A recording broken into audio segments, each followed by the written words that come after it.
Right, and you talked a lot here about cultures interfacing with cultures and transitions, and one of the things that's important as we look at we are ourselves today, and we look at trying to interpret history, is that we can't get at the idea of a history that has such sharp edged eras.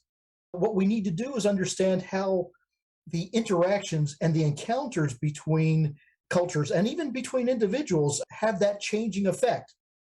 So you mentioned Texas, and when here in Texas we look at towns that are named like they're named like Llano, or I'm trying to think of a couple of my favorite ones. And what we've done is somehow over the last 200 years, we've taken towns that began named with purely Spanish names. Another one of my favorite is we say Pedernales, but it's really Pedernales, and, and Llano is Llano, and we've taken all these town names and we've refitted them with very anglicized ways of pronouncing them, such that if I sometimes think about what happens when somebody whose first language is Spanish comes in and says, how do I get from this point to this point? And they get all these English instructions on town names that the travelers are not able to recognize because they recognize them for their original values.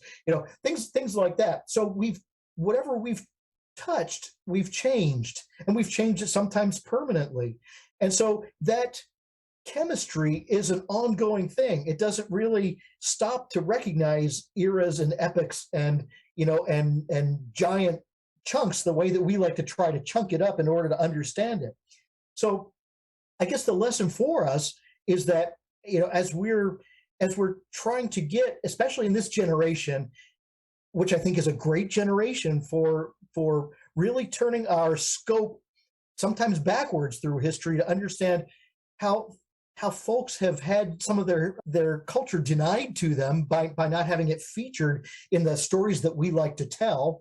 As we look back, we need to be able to look back with a refined focus, the items that we're looking at, and try to see them as developments rather than as fixtures.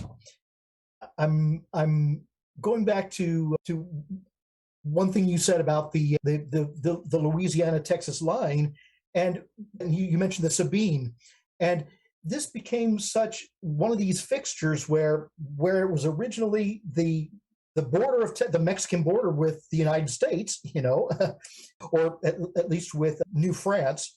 It became a fixture just like the Rio Grande is now for the dividing line between the United States and Mexico.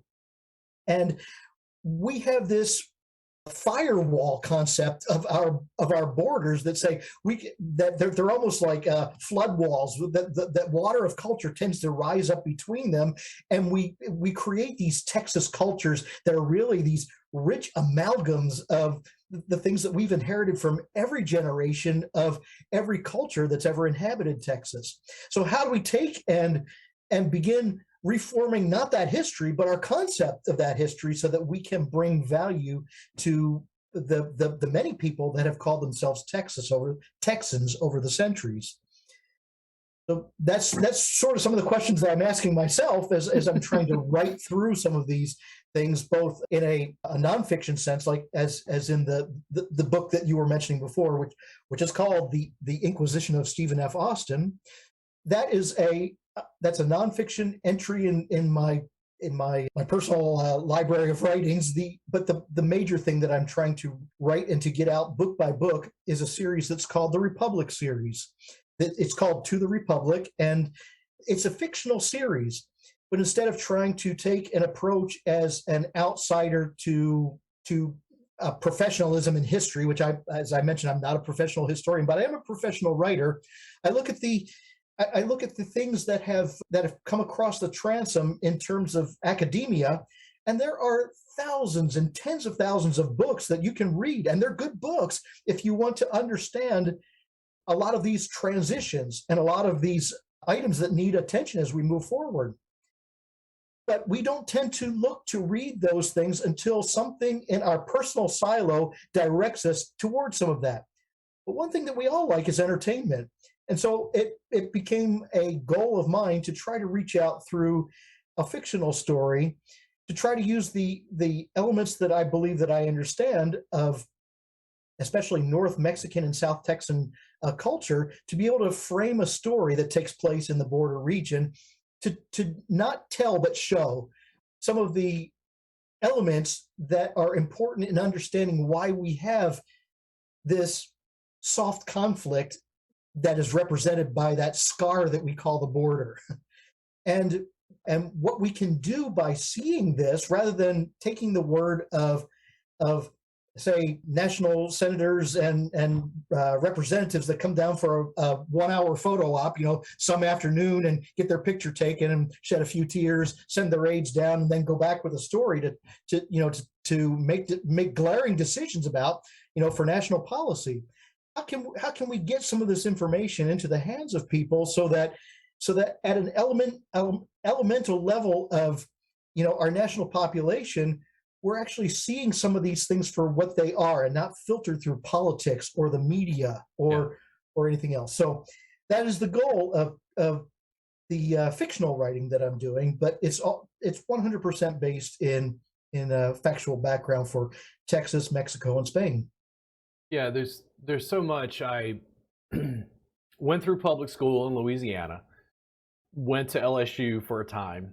And when we talk about LSU, like the quad is now called the Exxon Quadrangle, if that gives you any idea what's going on. The Superdome from New Orleans, for me, like I'm not a huge sports fan. So when I drove through recently, now it's the Caesars Superdome, which gives you some idea of what happened after Hurricane Katrina and they got to clean it up. And Caesar's Palace apparently took over at some point. I'm learning this history and you're trying to look at it contextually, politically, socially, the Spanish, the French, the English, the Louisiana Purchase, Native American tribes, this just crazy amalgam. And then coming into Texas and seeing it transition. So I moved here from Baton Rouge a year after Hurricane Katrina because I was just crestfallen. I'm like, nope, gotta go. Tired. I grew up in this. I'm tired. I can't deal with it. I moved to Austin, and this is me. This is my personal experience. I get to Austin, talk to people in Austin. I'm completely blown away by Austin because everybody's got a job at Apple, Dell, huge tech companies. It's upper middle class. The problem in Austin is gentrification. And I'm going, you mean property values go up here? I was like, dude, this place is amazing. Like, I feel like I grew up in Haiti. And I came to the US and they're like, no, it's just urban sprawl. It's horrible. And I was like, the biggest city in my state went underwater, bro.